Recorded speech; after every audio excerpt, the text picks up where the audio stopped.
முடிச்சிட்டு வரோம். அந்த முடிக்கிற நேரத்துல மழை வருண பகவான் அப்படி ஷவர் போடுறாரு. என்ன நீங்க பெரிய சித்தர் போல இருக்கே அப்படின்னாரு குஞ்சு சுவாமிகள். இல்ல என்ன சாமி இப்படி சொல்றீங்க? ஆமா, நீ கிரிப்பிரதட்சணை வந்த உடனே வருண பகவான் ஆசீர்வாதம் கொடுக்கறாரு இல்லையா, நீங்க சித்தர் தான் அப்படின்னாரு. ஐயோ அப்படி இல்லை, நான் வந்த நேரத்துக்கு மழை வந்திருக்கேன் அவ்வளவுதான்.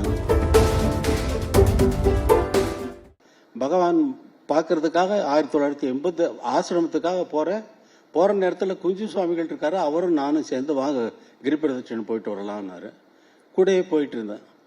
போய் சுற்றி முடிச்சுட்டு வரோம். அந்த முடிக்கிற நேரத்தில் மழை வருண பகவான் அப்படி ஷவர் போடுறாரு. ஃபுல் மழை இல்லை. என்ன நீங்க பெரிய சித்தர் போல இருக்கே அப்படின்னாரு குஞ்சு சுவாமிகள். இல்லை என்ன சாமி இப்படி சொல்றீங்க? ஆமா, நீ கிரிப்பிரதட்சணை வந்த உடனே வருண பகவான் ஆசீர்வாதம் கொடுக்கறாரு இல்லையா, நீங்க சித்தர் தான் அப்படின்னாரு.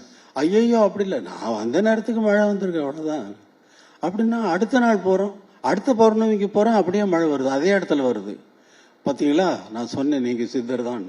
இப்படி போயிட்டே இருக்கிற நேரத்தில் வழக்கமா போறதை நான் வழக்கமாக கொண்டு விட்டேன். பௌர்ணமிக்கு போறத அந்த நான் திருவண்ணாமலையில் காலடி எடுத்து வைத்து விட்டால் செருப்பு போடுவதை விட்டு காலடிகளை அணிவதில்லை, ரூம்லேயே விட்டுட்டு போவேன்.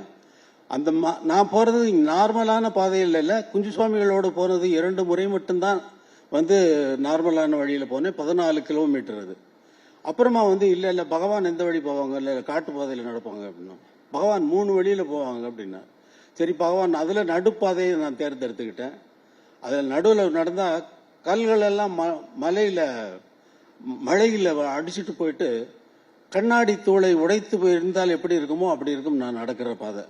அதுல காலடி எடுத்து வைக்கும்போது வெறுங்காலில் தான் போறப்ப காலடி எடுத்து வச்சா நல்லா பயங்கரமா குத்தும். வெரி குட், நீ செஞ்ச பாவத்துக்கெல்லாம் அதெல்லாம் போக வேண்டியதான் அப்படின்னு சொல்லி இப்ப சுத்திட்டு 80 இருந்து 20 வருடங்கள் நான் விடாமல் எப்பொழுதெல்லாம் நேரம் கிடைக்கிறதோ அப்படிதான் போறது வழக்கம். அடியண்ணாமலையில போய் சுத்தும் பொழுது அடியண்ணாமலையில் உட்காருவது வழக்கம். அங்கே அந்த நேரத்தில் 4 மணிக்கு நாங்கள் கிளம்பினால் 4:30 மணி 5 மணிக்கு அங்க போவோம். அப்ப அந்த கோயில் திறந்திருக்காது. நாங்க போய் உள்ள போனா அந்த குருகளை கூப்பிட்டு விட்டு அப்புறம் கோயிலை திறக்க வச்சு உள்ள போய் உட்காருவோம். உள்ள போய் உட்கார்ந்தா அங்க லிங்கம் இருக்கும், நான் இருப்பேன், என் கூட வந்த ஆட்கள் இருப்பாங்க. அந்த ஆட்கள் வெளியே போயிடுவாங்க. நானும் ஒரு இந்த வழிய இதே போல போய் கொண்டு இருக்கும் பொழுது ஒரு நாள் நானும் அந்த லிங்கம் மட்டும் தனியாக இருக்கிறோம். அந்த இடத்துல பயங்கர வைப்ரேஷன் இருக்கும். நீங்க வேணா போய் பாருங்க, உங்களுக்கே நல்லா ரொம்ப ஈஸியா புலப்படும். அதை பார்த்துக்கிட்டே இருக்கேன். இந்த லிங்கம் ஞான சம்பந்தர் பாடினதை கேட்டிருக்கோம்ல அப்படின்னு உடம்பெல்லாம் புல்லரிக்குது.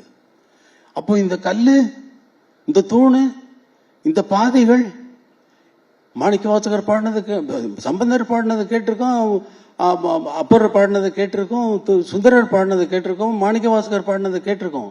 அப்புறம் மாணிக்கவாசகர் அங்க உட்கார்ந்து திருப்பாவையும் திருவம்பாவையும் எழுதினாரு அப்படின்னு அந்த நந்தியை கும்பிட்டு அப்புறம் குருக்கள் வந்தாரு, கற்பூரம் காட்டினாரு, கும்பிட்டு வெளியில நடக்கும் பொழுது என்னுடைய கால் அடிகள் எடுத்து வைப்பதற்கு அந்த வைப்ரேஷன் என்னை போட்டு அமுக்குது.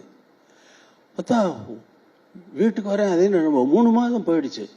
3 மாதம் போனா திடீர்னு ஒரு நாள் எழுந்து உட்காரும் பொழுதுதான் இந்த பாட கிடைத்த பரம்பொருளை பாடுவதற்கு ஒருவரப்பு கிட்டியும்